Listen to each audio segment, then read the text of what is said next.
Hello all, Helen ഹാപ്പിനെസിൻ്റെ പുതിയൊരു വീഡിയോയിലേക്ക് സ്വാഗതം.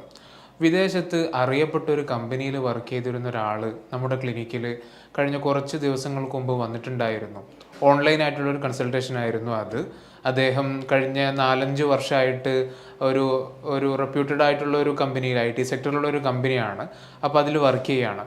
അയാൾ കൺസൾട്ടേഷന് വന്നിട്ട് നമ്മളോട് പറയുന്ന പ്രസൻറ്റിങ് കംപ്ലയിൻറ്റ്സ് എന്തൊക്കെയാണെന്ന് വെച്ചാൽ, സാറേ ഞാൻ ഒരുപാട് കാലമായിട്ട് ഇപ്പോൾ ഒരു പെൺകുട്ടിയായിട്ട് പ്രണയത്തിലാണ്. പക്ഷേ ഇതുവരെയും വീട്ടിലൊന്നും അറിഞ്ഞിട്ടുണ്ടായിരുന്നില്ല. നമ്മൾ തമ്മിൽ വളരെ രഹസ്യമായിട്ടായിരുന്നു ഇതുവരെയുള്ള കമ്മ്യൂണിക്കേഷൻസ് ഒക്കെ ഉണ്ടായിരുന്നത്. പക്ഷേ ഇപ്പോൾ അവളുടെ വീട്ടിൽ കല്യാണത്തിനെ കുറിച്ചൊക്കെ ആലോചിക്കുന്നൊക്കെ തുടങ്ങിയിട്ടുണ്ട്. അപ്പോൾ അവൾ തന്നെ അവളുടെ വീട്ടിലൊക്കെ അതിനെക്കുറിച്ച് പറഞ്ഞു. അപ്പോൾ തുടക്കത്തിലൊക്കെ ഭയങ്കരമായിട്ടുള്ള പ്രശ്നങ്ങളൊക്കെ അവരുണ്ടാക്കിയിട്ടുണ്ട്. പക്ഷേ ഇപ്പോൾ ഏതായാലും ഇങ്ങനെയൊക്കെ ആണല്ലോ, ഇങ്ങനെയൊക്കെ ആയല്ലോ എന്നുള്ള നിലക്ക് അവർ കല്യാണത്തിന് റെഡി ആണെന്നുള്ള നിലക്ക് അവർ പറഞ്ഞിട്ടുണ്ട്. ബാക്കിയൊന്നും വേറെ പ്രശ്നങ്ങളൊന്നും ഇല്ല. ഞങ്ങൾ രണ്ട് കുടുംബവും പിന്നെ എന്താണ് നാട്ടിൽ നോക്കുന്ന മതവും ജാതി കാര്യങ്ങളൊക്കെ എന്താണ് സെയിമാണ്, കുഴപ്പമൊന്നുമില്ല. അപ്പോൾ ആ നിലയ്ക്ക് ഇപ്പോൾ അടുത്തൊരു മാസത്തേക്ക് കല്യാണമൊക്കെ സെറ്റാക്കി വെച്ചിട്ടുണ്ട്. പക്ഷെ സാറേ, ഈ കല്യാണമൊക്കെ ഒരു മാസം കൊണ്ട് നടക്കാൻ പോവുകയാണെന്ന് എനിക്കറിയാം. പക്ഷേ ഇപ്പോൾ ഈ അടുത്തായിട്ട് എൻ്റെ മനസ്സിലേക്ക് വല്ലാത്ത സംശയങ്ങൾ ഇങ്ങനെ വന്നുകൊണ്ടിരിക്കുകയാണ്. ഇപ്പോൾ അവൾ കുറച്ച് മുമ്പായിട്ട് എന്നോട് പറഞ്ഞിരുന്നു, അവൾ വർക്ക് ചെയ്യുന്ന സ്ഥലത്തുള്ളൊരു അവളേക്കാൾ ജൂനിയർ ആയിട്ടുള്ളൊരു പയ്യൻ അവളോട് എന്തോ ഇഷ്ടം തോന്നി. ആ ഇഷ്ടം അവളോട് തുറന്നു പറഞ്ഞു എന്നുള്ള നിലക്ക് അവൾ തന്നെ എന്നോട് പറഞ്ഞിരുന്നു. ഈ വിഷയം ഞാൻ ചോദിച്ചതൊന്നുമല്ല, അവൾ തന്നെ, നമ്മൾ എല്ലാം ഓപ്പണായിട്ട് സംസാരിക്കുന്നവരാണ്. അപ്പോൾ ആ നിലക്ക് അവൾ എന്നോട് പറഞ്ഞ വിഷയമായിരുന്നു അത്. ഞാനും അങ്ങനെ കാര്യമായിട്ടൊന്നും എടുത്തിട്ടുണ്ടായിരുന്നില്ല. അത് നോർമലാണ്, ഒരാൾക്ക് ഇഷ്ടം തോന്നി എന്നതുകൊണ്ട് പ്രശ്നമൊന്നുമില്ല. പക്ഷെ അവന് ഇവിടെ ഒരു റിലേഷൻഷിപ്പിലാണ് എന്നിരിക്കാൻ പറയാൻ പാടില്ലായിരുന്നു എന്നൊക്കെ എനിക്ക് തോന്നിയിട്ടുണ്ട്. പക്ഷെ അത് കഴിഞ്ഞിട്ട് സാറേ പിന്നെ എൻ്റെ മനസ്സിൽ വല്ലാത്ത സംശയമാണ്. അതായത് ഇനി ഇവൾ വീണ്ടും അവിടെ തന്നെയാണല്ലോ ജോലിക്ക് പോകുന്നത്. അപ്പോൾ അവിടെ ഈ പയ്യൻ അവളെ വീണ്ടും ശല്യപ്പെടുത്തിയാലോ, ഇനി പയ്യൻ അവളെ പ്രപ്പോസ് എങ്ങാനും ചെയ്താലോ? ഇവളെനിക്കറിയാം ഒരു തരത്തിലും അവനോട് പോകില്ല, അവൻ്റെ കൂടെ പോകൂല, അല്ലെങ്കിൽ അവനെ ആന്തലക്കി എടുക്കൂ, അങ്ങനെയുള്ളൊരു പെൺകൊച്ചൊന്നും അല്ല എനിക്കറിയാം. കാരണം ഞങ്ങൾ കഴിഞ്ഞ 4-5 വർഷമായിട്ട് നല്ലൊരു പ്രണയത്തിലുള്ളതാണ്. എല്ലാ വിഷയങ്ങളും അങ്ങോട്ടും ഇങ്ങോട്ടൊക്കെ തുറന്ന് സംസാരിക്കുന്നവരാണ്. അപ്പോൾ ഇതൊക്കെ വെച്ചുകൊണ്ട് തന്നെ എനിക്കറിയാം അവളൊരിക്കലും അങ്ങനെയൊരു റിലേഷനിലേക്ക് പോകില്ല, എന്നെ വഞ്ചിക്കില്ല എന്നൊക്കെ. പക്ഷേ എൻ്റെ മനസ്സിൽ നിരന്തരമായിട്ട് ഈ സംശയങ്ങൾ ഇങ്ങനെ വന്നുകൊണ്ടിരിക്കുകയാണ്. അപ്പം ഞാനിതിപ്പോൾ രാവിലെ ഡ്യൂട്ടിക്ക് പോവുകയാണെങ്കിലും, ഇനിയിപ്പോൾ ഡ്യൂട്ടീൻ്റെ ഇടയിലാണെങ്കിലും, ഡ്യൂട്ടി കഴിഞ്ഞ് വീട്ടിലേക്ക് വന്നാലൊക്കെ ഞാൻ തനിച്ച് വീട്ടിൽ തന്നെയാണ് ഉണ്ടാവുക.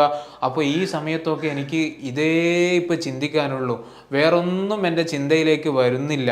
ഇനി സ്ഥിരമായിട്ട് ഞാൻ അവൾ ഇപ്പോൾ അവൻ്റെ കൂടെ പോവുമോ, ഇപ്പോൾ കല്യാണമൊക്കെ ഉറപ്പിച്ച് കഴിഞ്ഞു, ഇനിയിപ്പോൾ അവൾ പോയാൽ ഞാനിനി എന്താ ചെയ്യുക, എനിക്കിനി വേറൊരു പെണ്ണ് കിട്ടുമോ, ഇനി അവൾ എന്നെ വഞ്ചിച്ചിട്ട് പോകുമോ, ഇതിങ്ങനെ വീണ്ടും വീണ്ടും റിപ്പീറ്റഡ് ആയിട്ട് ഞാൻ ചിന്തിക്കുകയാണ്. ആ സമയത്ത് എൻ്റെ മനസ്സ് വല്ലാതെ അസ്വസ്ഥമാകുകയാണ്. എനിക്ക് വേറൊന്നും ചെയ്യാൻ പറ്റുന്നില്ല. സാർക്കറിയോ, ഞാൻ പണ്ട് ചെയ്തുകൊണ്ടിരുന്ന കാര്യങ്ങൾ, ഞാൻ ചിലപ്പോൾ ആഴ്ചയിലോ 2 ആഴ്ചയൊക്കെ കൂടുമ്പോൾ ഫ്രണ്ട്സിൻ്റെ ഒക്കെ കൂടെ ഒന്ന് പുറത്തൊക്കെ പോകും. ചിലപ്പോൾ ചെറിയ ഡ്രിങ്ക്സൊക്കെ കഴിക്കും, ചെറിയൊരു സന്തോഷമൊക്കെ ആയിരുന്നു അത്. അല്ലെങ്കിൽ ചിലപ്പോൾ ഞങ്ങൾ ഒരുമിച്ച് സിനിമയ്ക്ക് പോകും. എനിക്ക് സിനിമയൊക്കെ നല്ല ഇഷ്ടമൊക്കെ ഉള്ള ഒരാളാണ്. പക്ഷേ ഇപ്പോൾ ഈ ഒരു വിഷയം സ്റ്റാർട്ട് ചെയ്തത് മുതൽ എനിക്കിപ്പോൾ പണ്ട് ഞാൻ ചെയ്തിരുന്ന ഒരു വിഷയത്തിന് എനിക്ക് യാതൊരു താല്പര്യവും ഇല്ല. എൻ്റെ കമ്പനിയിൽ തന്നെ എനിക്ക് ഇഷ്ടപ്പെട്ടൊരു ഫ്രണ്ട് ഉണ്ട് അവിടെ. ഞങ്ങൾ എപ്പോഴും സ്ഥിരമായിട്ട് പിന്നെ അങ്ങോട്ടും ഇങ്ങോട്ടും കളിയാക്കലും തമാശയാക്കലും നല്ല ഫ്രണ്ട്ഷിപ്പ് കഴിഞ്ഞുകൊണ്ടിരുന്ന ആളാണ്. പക്ഷേ അയാളോട് പോലും ഇപ്പോൾ എനിക്ക് സംസാരിക്കാൻ പറ്റുന്നില്ല. ഞാൻ പിന്നെ ഫ്രണ്ട്സൊക്കെ വല്ലാതെ നിർബന്ധിക്കുന്ന സമയം ചിലപ്പോൾ അവരുടെയൊക്കെ കൂടെ പോകും, ചിലപ്പോൾ അവരോടൊക്കെ സംസാരിക്കും. പക്ഷെ എന്നിരുന്നാൽ എനിക്ക് പണ്ടത്തെ പോലെ ഇതിനകത്ത് യാതൊരു താല്പര്യം എനിക്കില്ല സാറേ. എപ്പോഴും ഇവളെക്കുറിച്ചുള്ള ചിന്തയാണ്. എനിക്ക് ഏറ്റവും വലിയ പേടി എന്ന് പറഞ്ഞാൽ, ഇതിപ്പോൾ എനിക്ക് കല്യാണം കഴിച്ച് കഴിഞ്ഞാൽ ഈ ഒരു ചിന്ത വന്നാലോ എന്നതാണ് എൻ്റെ പ്രശ്നം. അപ്പോൾ ഈ ഒരു കംപ്ലയിൻസും ആയിട്ടാണ് ഇയാൾ ഫസ്റ്റ് സെഷനിൽ നമ്മുടെ അടുത്തേക്ക് വരുന്നത്.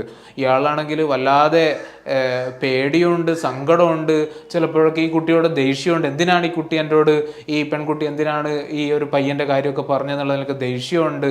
അപ്പോൾ ഇവർ തമ്മിലുള്ള ബന്ധത്തിൽ, ഇവർ തമ്മിൽ നിലവിലുള്ള കമ്മ്യൂണിക്കേഷനിലൊക്കെ വല്ലാത്ത പ്രശ്നങ്ങൾ ഉണ്ടായിട്ടുണ്ട്. ഇയാൾക്ക് സ്വാഭാവികമായിട്ട് സംശയങ്ങൾ തോന്നുന്നു, വല്ലാതെ ആങ്ഷ്യസ് ആകുന്ന, ആങ്സൈറ്റി കൂടുന്ന സമയത്ത് ആ ഒരു ടെമ്പററി റിലീഫ് എന്നുള്ള നിലക്ക് എന്താക്കുകയാണ്, ഇയാൾ അവളെ വിളിക്കുകയാണ്.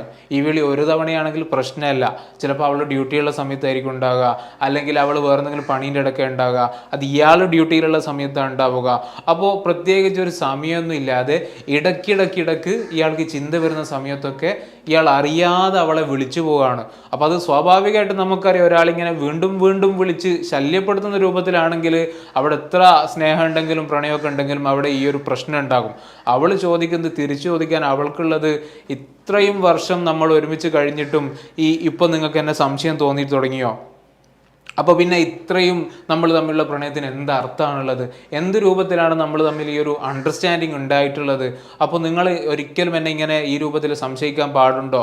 ഇനിയിപ്പോൾ ഒരു പയ്യൻ എൻ്റെ അടുത്ത് വന്ന് ഇഷ്ടമാണെന്ന് പറഞ്ഞ് ഞാൻ ഇവിടെ വിട്ടുപോകാൻ മാത്രമോ അത്തരത്തിലുള്ളൊരു പെൺകുട്ടി ആയിട്ടാണോ നിങ്ങൾ എന്നെ മനസ്സിലാക്കിയത് എന്നാണ് ഈ പെൺകുട്ടി അയാളോട് തിരിച്ചു ചോദിക്കുന്നത്.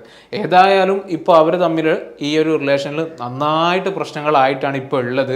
അപ്പോൾ ഇതിൽ എന്തെങ്കിലും ഒരു പരിഹാരം, സാറേ എനിക്കറിയൂല ഇത് എൻ്റെ ഭാഗത്താണോ പ്രശ്നം, ഇനി അതല്ല അവളുടെ ഭാഗത്താണോ പ്രശ്നം ഒന്നും എനിക്കറിയില്ല, ഇതെങ്ങനെയെങ്കിലും സാർ ഒന്ന് പരിഹരിച്ച് തരണം, എന്തെങ്കിലും ഒരു പ്രതിവിധി തരണം എന്നുള്ള നിലക്കാണ് ഇയാൾ നമ്മുടെ അടുത്ത് വരുന്നത്. അപ്പോൾ ഫസ്റ്റ് സെഷനിൽ ഈ രൂപത്തിൽ പ്രസൻറ്റ് ചെയ്തുകൊണ്ട് തന്നെ ഇനി ഇവർ തമ്മിലുള്ള വേറെ എന്തെങ്കിലും കമ്മ്യൂണിക്കേഷനിൽ ഇഷ്യൂ ആണോ, വേറെ എന്തെങ്കിലുമൊക്കെ ആണോ എന്നൊക്കെയുള്ള ഒരുപാട് ആലോചനകളിലേക്ക് നമ്മൾ പോകും സ്വാഭാവികമായിട്ടും. പിന്നെ ആ സമയത്ത് വേറൊന്നും ചെയ്തിട്ടൊന്നുമില്ല. ഫസ്റ്റ് സെഷനിൽ ഇയാളെ കേട്ടു കഴിഞ്ഞു, ഇയാളുടെ ഫീലിങ്സും കാര്യങ്ങളൊക്കെ നമ്മൾ വാലിഡേറ്റ് ചെയ്ത് കൊടുക്കും, നല്ലൊരു തെറാപ്യൂട്ടിക് അലയൻസ് ഒക്കെ ഉണ്ടാകും. അപ്പോൾ ആ നിലക്കാണ് നമ്മൾ ഫസ്റ്റ് സെഷൻ പോയത്. അപ്പോൾ ആ ഒരു സമയത്ത് തന്നെ നമ്മൾ ഇനി വേറെന്തെങ്കിലും ആകാൻ സാധ്യതയുണ്ടോ, ഇവർ തമ്മിൽ വേറെന്തെങ്കിലും ഈ സംശയമൊക്കെ പറയുന്ന സമയത്ത് സ്വാഭാവികമായിട്ട് അവിടെ OCD ഒരു ചാൻസ് ഒക്കെ ഉണ്ട്. അപ്പോൾ അതേതായാലും അടുത്തൊരു സെഷനിൽ നോക്കാമെന്നുള്ള നിലക്കായിരുന്നു നമ്മൾ ഫസ്റ്റ് സെഷനിൽ പിരിഞ്ഞിട്ടുണ്ടായിരുന്നത്. അപ്പോൾ സെക്കൻഡ് സെഷനിൽ വന്നു. സെക്കൻഡ് സെഷനിൽ പറഞ്ഞപ്പോൾ ഇയാൾ പറഞ്ഞു പിന്നെ ഇപ്പോൾ കുറച്ചൊരു വ്യത്യാസമൊക്കെ ഉണ്ട്. പിന്നെ ഇപ്പോൾ ഇന്നലെ ഞാൻ എൻ്റെ അടുത്തൊരു പരിചയക്കാരൻ്റെ വീട്ടിലൊക്കെ പോയി, അത് ഞാൻ അയാളോട് പറഞ്ഞതായിരുന്നു, അയാളെ ശ്രദ്ധ ജസ്റ്റ് ഒന്ന് ഡൈവേർട്ട് ചെയ്യാന്നുള്ള നിലക്ക്. അപ്പോൾ ആ നിലക്ക് അങ്ങനെയൊക്കെ പോയിരുന്നു സാർ. പക്ഷേ എനിക്ക് എന്താണെന്നറിയില്ല, ഇപ്പോഴും അതേപോലെ തന്നെയാണ്, സന്തോഷമൊന്നും ഇല്ല, ഇപ്പോൾ ഒന്നിനൊരു മൂടില്ലാത്തൊരവസ്ഥ തന്നെയാണ്. വീണ്ടും അവളെ വിളിച്ചുകൊണ്ടിരിക്കുകയാണ്, വിളിക്കുന്ന സമയത്തൊക്കെ അവൾക്ക് ദേഷ്യം വരുന്നുണ്ട്, എനിക്ക് സ്റ്റോപ്പ് ചെയ്യാൻ പറ്റുന്നില്ല സാറേ എന്ന് പറഞ്ഞു. അപ്പം ഞാൻ അയാളോട് വെറുതെ ഇങ്ങനെ ചോദിച്ചു നോക്കുകയാണ്, നമ്മൾ ആ നിലക്കാണല്ലോ ചോദിക്കുക, നിങ്ങൾ പിന്നെ കുളിക്കാനും പിന്നെ അതേപോലെ തന്നെ ബാത്റൂമിലൊക്കെ സമയം എടുക്കാറുണ്ടോ, അങ്ങനെയാണ് നിങ്ങൾ ഈ വൃത്തിയും കാര്യങ്ങളൊക്കെ വല്ലാതെ ഉണ്ടെന്നൊക്കെ ഫ്രണ്ട്സൊക്കെ പറയാറുണ്ടോ? അതെന്താ സാറേ അങ്ങനെ ചോദിച്ചത്? ഞാൻ ചോദിച്ചാൽ അല്ല, ഞാൻ ഈ ഒരു ഡയഗ്നോസിൻ്റെ ഭാഗമായിട്ട് ചോദിക്കുന്നതാണ് സാറേ, എനിക്ക് അങ്ങനെയുള്ള ഒരാളാണ് ഞാൻ. എൻ്റെ കൂട്ടുകാരവരൊക്കെ പറയും ഇയാൾ ഭയങ്കര നീറ്റായിട്ട് നടക്കുന്ന ഒരാളാണെന്നൊക്കെ പറഞ്ഞിട്ട് പണ്ട് മുതലേ എൻ്റെ ഫ്രണ്ട്സൊക്കെ പറയാറുണ്ട്. എൻ്റെ കുടുംബത്തിൽ നിന്ന് തന്നെ അമ്മയൊക്കെ പറയാറുണ്ട്, അച്ചാച്ചൻ്റെ അതേ സ്വഭാവമാണ് നിനക്കും കിട്ടിയെന്നുള്ളത്. ചിലപ്പോൾ വായിൽ വെള്ളമാക്കിയിട്ടൊക്കെ പ്രത്യേക ശൈലിയിൽ ശബ്ദമൊക്കെ ഉണ്ടാക്കിയിട്ട് അത് കൊപ്പിളിക്കണം, അപ്പോൾ അവർ പറയും അച്ചാച്ചൻ ഇതേപോലെയായിരുന്നു എന്ന്. അപ്പോൾ ആ നിലക്ക് എനിക്ക് അങ്ങനെയൊക്കെ ഉണ്ട് സാറേ. ഞാൻ പാത്രങ്ങളൊക്കെ കഴുകുന്ന സമയത്ത് ഞാൻ ശ്രദ്ധിക്കാറുണ്ട്, ചിലപ്പോൾ ഒരു തവണ 2 തവണ കഴുകാൻ എനിക്ക് മതിയാവില്ല, കാരണം അവിടെയൊക്കെ സോപ്പ് ഉണ്ടാവുമല്ലോ, അവിടെയൊക്കെ സോപ്പിൻ്റെ ഇതൊക്കെ പറ്റി പിടിച്ചിട്ടുണ്ടാവും. അപ്പോൾ ചിലപ്പോൾ ഞാനൊരു 10 തവണയൊക്കെ എടുക്കും. ഇപ്പം എൻ്റെ റൂമിലുള്ള അവരുടെ കാര്യങ്ങൾ എനിക്ക് ചിലപ്പോൾ ഇത് പറ്റിക്കോളുന്നില്ല, അവർ ഒരു തവണ കഴുകിയ പിന്നെ പാത്രം കൊണ്ടായിരിക്കും ഭക്ഷണം കഴിക്കുക. അപ്പോൾ ഞാൻ ചോദിച്ചു വേറെന്തെങ്കിലുമൊക്കെ വസ്ത്രങ്ങളൊക്കെ എങ്ങനെയാണ് നിങ്ങൾ തന്നെയാണ് അലക്കുക? ഞാൻ തന്നെയാണ് അലക്കുക. പിന്നെ അവിടെ വാഷിംഗ് മെഷീനും കാര്യങ്ങളൊക്കെ ഉണ്ട്, അപ്പോൾ അല്ലെങ്കിൽ മെയ്ഡ് വരുന്നുണ്ട്, അപ്പോൾ അവരുടെ അടുത്ത് മറ്റുള്ള ഡ്രസ്സൊക്കെ കൊടുക്കും, പക്ഷേ ഇന്നറൊക്കെ ഞാൻ തന്നെയാണ് അലക്കുക. പക്ഷെ ഇന്നർ അലക്കുന്നിടത്ത് ഇതേപോലെ തന്നെ എനിക്ക് 1 തവണ 2 തവണയൊന്നും അലക്കിയാൽ പോരാ, അലക്കലൊരു തവണയാണ്, അത് വാഷ് ചെയ്യുക, കാരണം അതിലൊക്കെ സോപ്പ് ഉണ്ടാവില്ലേ സാർ. അപ്പോൾ ഈ സോപ്പ് 2 തവണ 3 തവണ കഴുകിയാലൊന്നും പോകില്ല. എനിക്ക് ഏറ്റവും കുറഞ്ഞത് ഒരു 10 തവണ കഴുകിയാൽ മാത്രമേ ആ സോപ്പ് പോയി എന്നുള്ള ഒരു ഫീലിംഗ് എനിക്ക് ഉണ്ടാകും. അപ്പോൾ ഇത് പറഞ്ഞതോടുകൂടി തന്നെ എനിക്ക് ഏകദേശം കാര്യങ്ങളൊക്കെ പിടുത്തം കിട്ടി. നമ്മൾ പിന്നീട് വൈബോക്സ് എടുത്ത് OCDയുടെ ചെക്ക് ലിസ്റ്റ് കംപ്ലീറ്റ് ആയിട്ട് നമ്മൾ ചെയ്യുകയുണ്ടായി. അപ്പോൾ നോക്കുന്ന സമയത്ത് ഇയാൾക്ക് ഒട്ടുമിക്ക ഒബ്സഷൻസും അതേപോലെ തന്നെ കമ്പൽഷൻസും ഉള്ള ഒരാളായിരുന്നു. ഹോർഡിങ് കമ്പൽഷൻസ് ഒക്കെ നന്നായിട്ടുണ്ട്. ഇയാൾ പറയുന്നത് ഓഫീസിലാകട്ടെ ഇയാളുടെ റൂമിലാകട്ടെ പഴയ ഒരു സാധനം എനിക്ക് ചാടാൻ തോന്നില്ല. കാരണം എന്താണ്, അത് ഉപകാരം ഉണ്ടാവില്ല, എന്തെങ്കിലും ഒരു ഉപകാരം ഉണ്ടാവൂലേ, വേറൊരാൾക്ക് ഉപകാരപ്പെട്ടാലോ. അപ്പോൾ ആ നിലക്ക് ഞാനൊന്നും കളയൂല. അതെന്തായിക്കോട്ടെ അവിടെ വെക്കും. ഞാൻ ചോദിച്ചത് വേറെ ആൾക്ക് കൊടുക്കാറുണ്ടോ? ഇല്ല, വേറെ ആൾക്ക് കൊടുക്കാറൊന്നുമില്ല, അതെൻ്റെ അടുത്ത് തന്നെ ഉണ്ട്. എന്നിട്ട് എനിക്ക് അയാൾ കാണിച്ചിരുന്നു ഓഫീസിൽ ഒരുപാട് കാർഡ്ബോർഡിലാക്കിയിട്ട് ഇയാൾ എന്താ വെച്ചിട്ടുണ്ട്, പഴയ സാധനങ്ങളൊക്കെ എടുത്ത് വെച്ചിട്ടുണ്ട്. ഇയാൾ എന്നോട് പറഞ്ഞു, ഇതിപ്പോൾ ഞാനല്ല, എനിക്ക് പകരം വേറെ എൻ്റെ ബോസ് തന്നെ കണ്ട ഇതൊക്കെ വലിച്ചെറിയും, കാരണം ആവശ്യമില്ലാത്ത സാധനങ്ങളാണ്. അപ്പോൾ ആ നിലക്ക് നന്നായിട്ട് ഈ ഹോർഡിങ് കമ്പൽഷൻസ് ഒക്കെ ഉണ്ട്. അതേപോലെ തന്നെ പിന്നെ വാഷിങ്, ബ്രഷിങ്ങിലൊക്കെ നല്ല സമയം എടുക്കുന്നുണ്ട്. കുളിക്കാനും ഇയാൾ നന്നായിട്ട് സമയം എടുക്കുന്നുണ്ട്. അങ്ങനെ ഈ ക്ലീനിങ്ങിലൊക്കെ നല്ല കമ്പൻഷൻസ് ഉണ്ട്. അതേപോലെ തന്നെ ഇയാൾക്ക് വേറൊരു കാര്യം എന്ന് പറഞ്ഞാൽ ചെക്കിംഗ് ആണ്. ഇടയ്ക്കിടയ്ക്ക് ഫോണും വാട്സാപ്പൊക്കെ ഇങ്ങനെ നോക്കും. കാരണം ഈ കുട്ടി എന്തെങ്കിലുമൊക്കെ മെസ്സേജ് അയച്ചിട്ടുണ്ടോ, ഇനിയിപ്പോൾ അതല്ല ഇവളുടെ പയ്യൻ എനിക്ക് എന്തെങ്കിലും മെസ്സേജ് അയക്കുന്നൊക്കെ. അപ്പോൾ നിരന്തരം ഈ രൂപത്തിലുള്ള ചെക്കിങ്ങും കാര്യങ്ങളൊക്കെ ഇയാൾക്കുണ്ട്. അപ്പോൾ OCDയുടെ സിംറ്റംസ് ഒക്കെ മനസ്സിലാക്കി ഇത് തന്നെയാണ് ഇയാളുടെ ഒരു റൂട്ട് കോസ് എന്നൊരു ഡയഗ്നോസിലേക്കായിരുന്നു നമ്മൾ എത്തിയിരുന്നത്. ഇയാളുടെ വിഷയത്തിൽ OCD ഉണ്ട്, കോമോർബിഡായിട്ട് കുറച്ച് ഡിപ്രഷൻ്റെ സിംറ്റംസും കാര്യങ്ങളൊക്കെ ഉണ്ട്. അപ്പോൾ OCD എന്താണെന്നും ഇത് ഏതൊക്കെ രൂപത്തിലാണ് നിങ്ങളുടെ ലൈഫിനെ ഇപ്പോൾ നിലവിലെ നിങ്ങളുടെ ലൈഫിനെ ബാധിക്കുന്നതും ഇത് ഇപ്പോൾ ട്രീറ്റ് ചെയ്തിട്ടില്ലെങ്കിൽ ഭാവിയിൽ ഇത് എന്തൊക്കെ രൂപത്തിൽ നിങ്ങളുടെ ജീവിതത്തിൽ എല്ലാ ഡൊമൈൻസിലേക്കും വ്യാപിക്കുന്നൊക്കെ അയാൾക്ക് ഞാൻ കാര്യങ്ങളൊക്കെ പറഞ്ഞ് മനസ്സിലാക്കി കൊടുത്തു. ഓൾറെഡി അയാൾ ഒരുപാട് പ്രശ്നങ്ങൾ അനുഭവിക്കുന്നുണ്ട്. അപ്പോൾ അത് ഇതുകൊണ്ടാണ് OCD കൊണ്ടാണ് എന്ന് അയാൾക്ക് അറിയായിരുന്നില്ല. അപ്പോൾ അത് പറഞ്ഞ് മനസ്സിലാക്കി കൊടുത്ത സമയത്ത് അയാൾ തന്നെ പറഞ്ഞു, സാർ എൻ്റെ പ്രശ്നങ്ങളൊക്കെ മാറ്റണം. അയാൾക്ക് ഇപ്പോൾ തോന്നുന്ന സംശയമാണെങ്കിലും ഇവളെക്കുറിച്ചുള്ള ചിന്തകൾ, നിരന്തരമായിട്ടുള്ള ചിന്തകൾ, വേറൊന്നും ഇയാൾക്ക് പറ്റുന്നില്ല ഈ സമയത്ത്, മൊത്തം ചിന്തകളാണല്ലോ. അപ്പോൾ അതെന്താണ്, അയാൾക്ക് ഒബ്സസീവ് ആയിട്ടുള്ള ഫിയർ വരുന്ന അവളെ കുറിച്ചിട്ട്. അപ്പോൾ അതിനെന്തെങ്കിലും ഇയാൾ എന്താകും, ജസ്റ്റ് ഒരു കമ്പൽസീവായിട്ട് ചിലപ്പോൾ ഇയാൾ ഫോൺ വിളിക്കുകയാണ്. അപ്പോൾ ഫോൺ വിളിക്കുന്ന സമയത്ത് എന്താണ്, അവൾക്ക് ദേഷ്യം പിടിക്കുന്നു. പക്ഷെ എന്നാൽ ഇയാൾക്ക് ആ ഒരു താൽക്കാലികമായിട്ടുള്ളൊരു റിലീഫ് കിട്ടുന്നുണ്ട്. അപ്പോൾ അത് വീണ്ടും ആ ഒരു ബിഹേവിയർ ഇങ്ങനെ സ്ട്രെങ്തൻഡ് ആയിട്ട് ഇയാൾ വീണ്ടും ഫോൺ വിളിക്കുന്നു, ആങ്സൈറ്റി വരുന്നു, ഫോൺ വിളിക്കുന്നു. അവർ തമ്മിലുള്ള ബന്ധം എന്താണ്, ഓരോ ദിവസം കഴിയുന്തോറും അത് മോശമായിക്കൊണ്ടിരിക്കുകയാണ്. ഇതുമാത്രമല്ല, ഞാൻ ഈ പറഞ്ഞ മറ്റുള്ള ഒരുപാട് ഒബ്സഷൻസും കമ്പൽഷൻസും ഒക്കെ ഇയാൾക്കുണ്ട്. അപ്പോൾ ആ കമ്പൽഷൻസ് ഒക്കെ എങ്ങനെ മാനേജ് ചെയ്യണം, ഒബ്സഷൻസ് എങ്ങനെ മാനേജ് ചെയ്യണം എന്നുള്ള കാര്യങ്ങളൊക്കെ ഇയാൾക്ക് പറഞ്ഞു കൊടുത്തു. അപ്പോൾ അയാൾ സെക്കൻഡ് സെഷനിലാണ് ഈ കാര്യങ്ങളൊക്കെ നടന്നത്. അപ്പോൾ തേർഡ് സെഷൻ, ഫോർത്ത് ആകുമ്പോഴേക്ക് തന്നെ ഇയാളുടെ ഈ ഒരു കമ്പൽസീവ് ബിഹേവിയർ ഒക്കെ കംപ്ലീറ്റ് ആയിട്ട് കുറഞ്ഞിട്ടുണ്ട്.